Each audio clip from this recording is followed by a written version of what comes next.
என்னை பெற்றவர் வந்து விட்டார். அப்பா,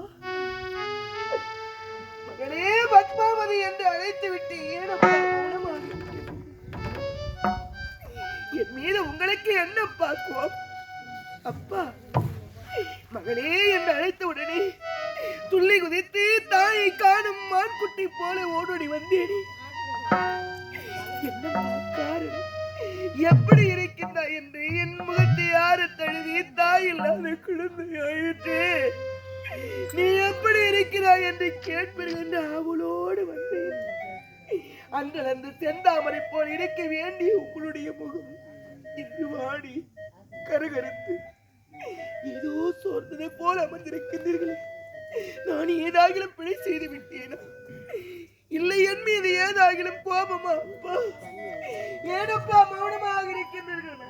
பத்மாவதி, உன் மீது எனக்கு கோபமா? உன் மீது இந்த பாவைக்கு கோபமா? உனக்கு இனிமையான செய்தி சொல்ல வந்திருக்கின்றனம்மா. இனிமையான செய்தி சொல்ல வந்திருக்கின்றேன் என்று சொல்லிவிட்டு ஏனப்பா? அந்த வார்த்தை கேட்ட உடனே கைத்தட்டுகளாக சிரிக்க போகின்றாய். அதை கண்டுதான் மனவகிய மகளே, உனக்கு திருமணமா? திருமணம் கல்யாணம் செய்ய போறோமா? எனக்கா? உண்மைதான். அதற்கா மனமறந்து அழைகின்றீர்கள்? இருக்க வேண்டியதுதான். ஒரு இடத்திலே பிறக்கின்றோம், நல்ல முறையிலே வளர்த்து ஆளாக்கி, நல்ல முறையிலே ஆளாக்கி, யாரோ கண் தெரியாது, யாரோ தெரியாத இடத்திலே பெண்ணை கொடுக்கின்றோம். இங்கே அப்பா அம்மா சொந்த பந்தங்களோடு வாழ்கின்ற பெண், அங்கே மாமன் மைத்துணன் முட்டார் ஒரு நாத்துணையார் என்று சொல்லக்கூடிய உறவுகளோடு வாழ்கின்றது. அந்த நேரத்தில் ஒரு வேலை கூட பசி இல்லாமல் வாழ்ந்த குழந்தை மாமியார் வீட்டிற்கு சென்றவுடனே யாரை கை எதிர்பார்த்து ஐயோ பசிக்கிறது, மாமியார் ஏதாகிலும் சொல்லிவிடுவார்களா, மாமனார் ஏதாகிலும் சொல்லிவிடுகிறார்களா என்று மனம் நொந்து ஒரு மூலையில் அழுமோ, நம் குழந்தை நல்ல முறையில் அங்கே வாழுமோ வாழாதோ என்று பெண் குழந்தைகளை ஈண்டெடுத்த ஒவ்வொரு பெற்றோருக்கும் இருக்க வேண்டிய வருத்தம் தான் அப்பா. அப்பா, அது நல்ல முறையே பிறந்த குழந்தைகளுக்கு அல்லவா அந்த மன வருத்தம். இந்த தாய் இல்லாத பாவி ஒவ்வொரு நாளும் மணலிலே விழுந்து புழுவாக துடித்துக் கொண்டிருக்கின்றேன். இங்கு வாழ்வதை விட எங்கோ ஒரு மூலையில் நன்முறையில் வாழ்கின்றேனோ சாகின்றேனோ என்று போகிறேன். அதற்கு நீங்கள் ஏனப்பா வருத்தப்பட்டு அழுகின்றீர்கள்? வருத்தம் அல்லம்மா, என் மனதில் வருத்தம் இல்லை. உன் திருமணத்துக்கு சம்மதம் இருந்தானே உன்னை நாடி வந்திருக்கிறேன். தந்தை திருமணம் சொன்னாலே எந்த நாட்டு இளவரசன், எந்த நாடு இன்று ஒரு வார்த்தை கேட்கவில்லை அம்மா. கேட்க மாட்டேனப்பா, நான் கேட்க மாட்டேன். தெரியுமா, குழந்தை பசிக்காக அழுகிறதா உறக்கத்திற்காக அழுகிறதா என்று பார்த்து பார்த்து வளர்க்கின்ற தாய் தந்தைக்கு தெரியாத குழந்தைக்கு எந்த நேரத்தில் யாரை திருமணம் செய்து வைக்க வேண்டும் என்று ஏன் கேட்க வேண்டும்? ஆனால் நீங்கள் சொல்வதாக கேட்கிறேன். நீங்களாகவே சொன்னால் அல்லவோ எனக்கு தெரியும். அம்மா, நீ செல்லும் இடம் எந்த இடத்துக்கு சொல்லுங்க. மதுவதனவரின் நாடு, ராஜேந்திர மன்னன், அவருடைய மகன் ஒப்பற்ற மகன், உன்னை மணக்கக்கூடிய மணவாளன் அவன் சிவமணி. அம்மா,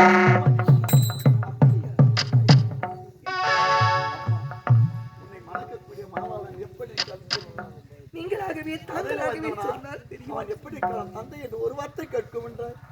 கேட்க மாட்டேன். நீங்களாகவே சொன்னால் அல்லவோ எனக்கு. அவன் மாற்ற பிளவ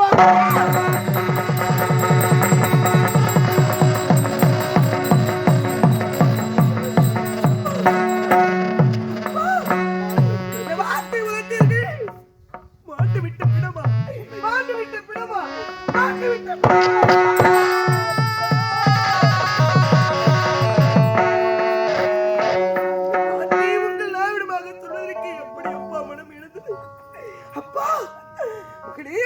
பார்த்திருக்கின்ற மாப்பிள்ளை இருவிடைகளும் தெரியாதவர், அவரை மணக்க வேண்டும் என்று சொன்னால் கூட நான் கண்ணாக இருப்பேன்.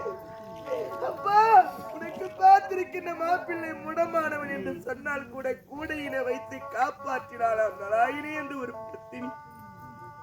அதுபோல் கூடையில் சுமந்து செல்வேன். அப்பா, வாய் பேசாத ஊமை என்றாலும் பேசும் மொழியாக நான் இருப்பேன். ஆனா மாண்டு விட்ட பிணத்திற்கு மாலையிட வேண்டும் என்று சொல்லுகின்றீர்களே, நாவிலே நஞ்சை வைத்து எனக்கு அதை கொடுப்பதற்கு உங்களுக்கு எப்படி அப்பா மனம் வந்தது? இந்த மாப்பிள்ளை நீங்கள் தெரிந்துதான் பார்த்தீர்கள். மகளே பத்மாவது, சத்தியமாக நான் பார்க்கவில்லை. ஒரு சிறிய தாயாரே இந்த மாப்பிளை பார்த்து விட்டார். ஆனால் உன்னிடம் சம்மதம் பெறவே நான் வந்திருக்கிறேன். சிறிதாக சாவதை விட மாண்டு விட்ட பிணத்திற்கு கொடுத்து விட்டால் ஒரேடியாக இறந்து விடுவார் என்று நல்ல மனதோடு பார்த்திருக்கின்றார் என் சிற்றன். அதற்கு உங்களுடைய விருப்பம் என்னவோ முடியாது. அதற்கு நீங்கள் என்ன சொல்றீங்க? அம்மா, சம்மதம் பெற வந்தேன். அப்படி உன்னிடம் நான் சம்மதம் வாங்கவில்லை என்றால் தாய் எடுத்து விட்டால் தாய் வீட்டுக்கு சென்று சொல்கிறோம். நான் அவளை பார்ப்பதா உன்னை பார்ப்பதா என்று ஒன்றும் புரியவில்லை. அம்மா, அவளை பார்ப்பதா, நாட்டை பார்ப்பதா, நாட்டு மக்களை பார்ப்பதா என்று என்னிடத்திலே கேட்க தயங்கி நின்று மனம் மருந்து நிற்கின்றீர்களா? உண்மைதான் அம்மா. அப்பா, அப்பா, உங்களுக்கு நான் பெண் குழந்தையாக பிறந்து விட்டேனே என்று பல நேரம் நான் மனம் மருந்து அழுதலுண்டோம். பெண் குழந்தைகள் பிறப்பது ஓரிடம், இறப்பது ஓரிடம், இறப்பது ஓரிடமாக இருக்கிறோம். ஆணாக பிறந்தால் கடைசி நேரத்திலே தாய் தந்தைக்கு எடுத்து எல்ல தர்ப்பணம் செய்து கொல்லியிட்டு குடம்பிடித்து அவருக்கு செய்ய வேண்டிய கடமைகள் எல்லாம் செய்து முடிப்போம். பெண்ணாக பிறந்தவர்களுக்கு அந்த பாக்கியம் கிடைப்பதில்லப்பா.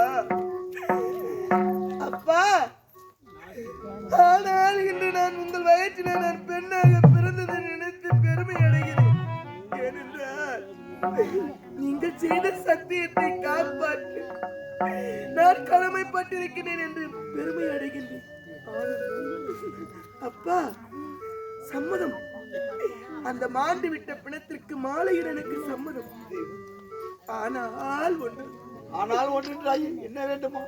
நான் கேட்கக்கூடிய பொருளை நீங்கள் தட்டாமல் கொடுத்தா அந்த மாண்டு விட்ட பிணத்தை மறைக்க நான் சம்மதிக்கிறேன். உனக்கு என்ன வேண்டும் கேள்வி?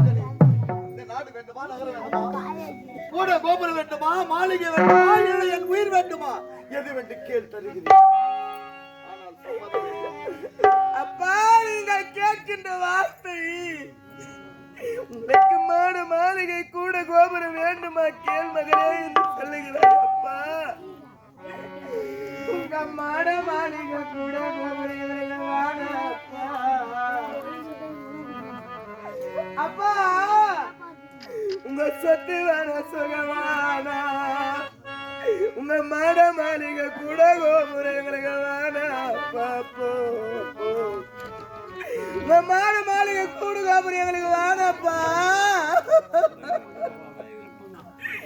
எங்களுக்கு ஒரு மாதா இருந்திருந்தா எனக்கு இந்த மாலையை எடுத்து விட்டு இருந்தா எனக்கு இந்த மன சஞ்சலம் வரப்போறதில்லை. ஒரு தாய் இருந்திருந்தா இந்த தாலி எனக்கு எடுத்து விட்டு இருந்தா தாலி எடுத்து விட்டு இருந்தா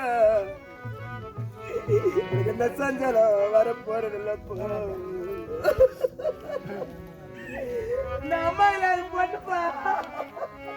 அப்பா, உங்க மாட மாளிகை கூட கோபுரங்களுக்கு வேணா. ஒரு பெண்ணாக பிறந்தவள் வேறு இடத்துல பிறந்து அவள் இன்னொரு இடத்துல அவன் புகுந்த வீட்டிற்கு சென்று நல்ல முறையில் வாழ்ந்த வாழாமலோ அந்த இடத்துல பிள்ளை பேர்களை பெற்றெடுக்காமலோ அவ செத்து கிடந்தாள். ஆனா அவ செத்து கிடந்தாலும் என்ன பெற்றவர் ஐயா, அங்க பல பெண்கள் கூடி அழுவார்களாம். அப்பா, அழுகின்ற வேளையிலே அப்பா அழுகின்ற கூட்டத்தில் ஒரு பெண்ணானவள் எழுந்து, ஏனம்மா அந்த பொழுதாகிவிட்டதே, இந்த பிணத்தை எடுத்து அடைக்கலம் செய்யவில்லையா என்று கேட்டார்.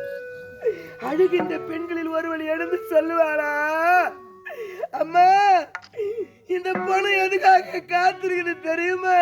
இந்த செத்தால இந்த புண்ணியவதிக்கு அம்மாவுக்கு எனக்கு இன்னும் பிறந்த கொடி வரலடி அம்மா, இவனுக்கு பிறந்த கொடி வரலடி அம்மா.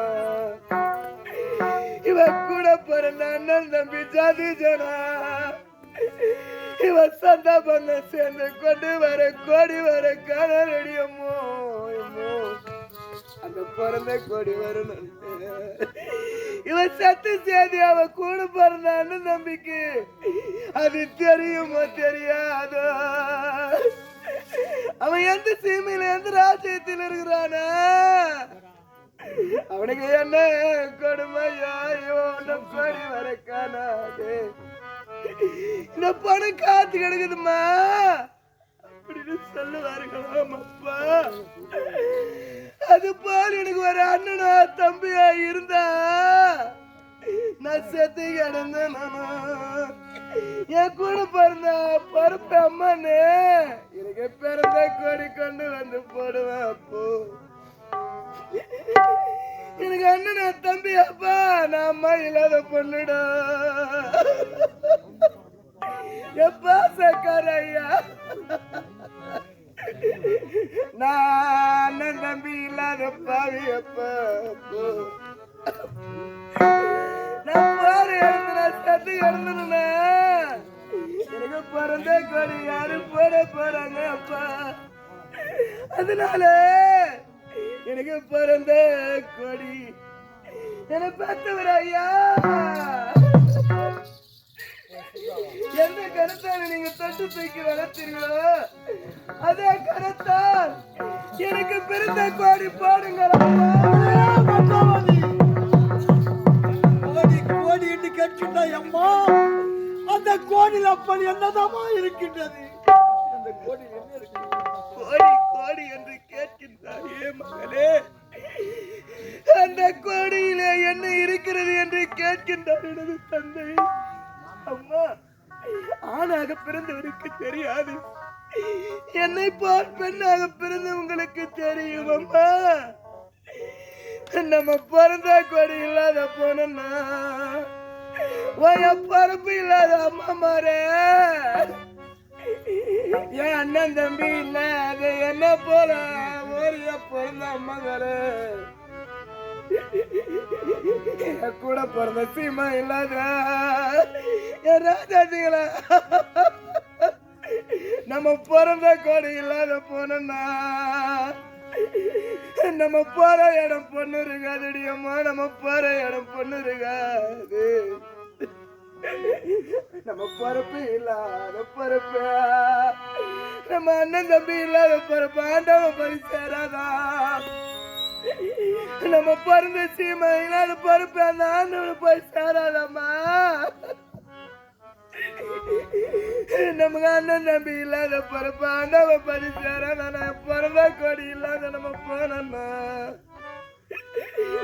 இந்த பரப்பு இல்லாம இந்த உலகத்துல பறக்கூடாதுமா. அண்ணன் தம்பி நமக்கு இல்லைன்னா நமக்கு சித்தப்பு முல்ல பெருப்பு முல்ல இருக்கிறா நமக்கு கோடி எடுத்து போடுவாரு நினைக்க கூடாது.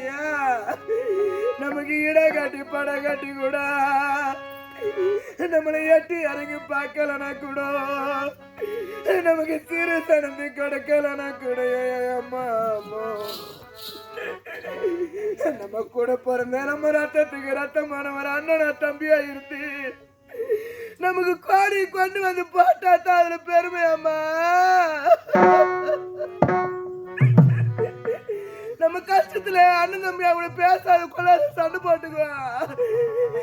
நம்ம எங்களுக்கு ஆத்துல தீர்த்தங்களா என் கூட போறேன்னா அண்ணா அண்ணா எனக்கு அடிச்சா அந்த நெஞ்சு முள்ளு. நாங்க ஆத்துல தாடிக்கு நாங்க ஆத்தா விடு வந்தோம்னா எனக்கு அடிச்சா அந்த நெஞ்சு முள்ளு. எங்களுக்கு அப்பூதோட வேகம் வெல்லும். அட பாவி அண்ணா தம்பி அப்படின்னு நம்ம தாய் வீட்டுக்கு போனோம்னா நம்ம மேல கோபமா இருக்கிற அண்ணன் தம்பி நம்ம இந்த வழிய போனா நம்மள பார்த்துட்டு அந்த வழிய போனா நான் இந்த வழிய போனா நீ அந்த வழிய போறியாடா பாவிய என்ன பார்க்காத போறியே எனக்கு எதையும் கேட்காத போறியாடானே. நம்ம அண்ணன் தம்பிக்கு சாபம் கொடுக்க கூடாதுமோ.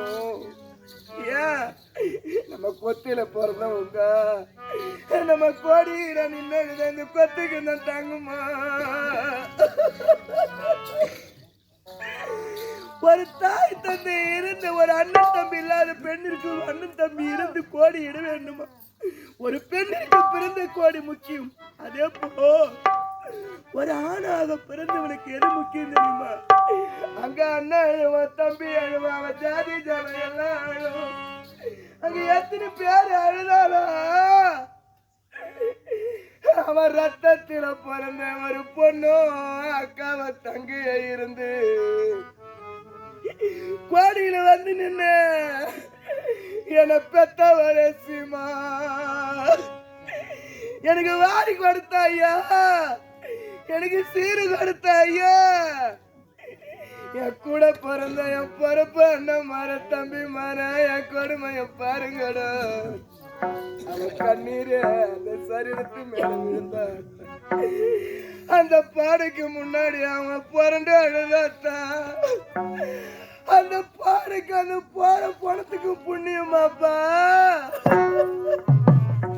எனக்கு அண்ணனும் இல்லை, எனக்கு தம்பி இல்லை, எனக்கு என்ன பெத்த ஒரு தாய் இல்லாத இந்த பாவிக்கு எனக்கு அண்ணனா தம்பியா இருந்து என்னை கோடி போட்டு வழி அனுப்பு.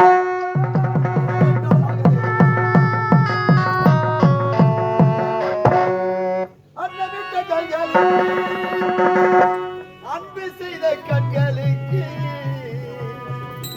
உன்னை விட்டு போவதற்கு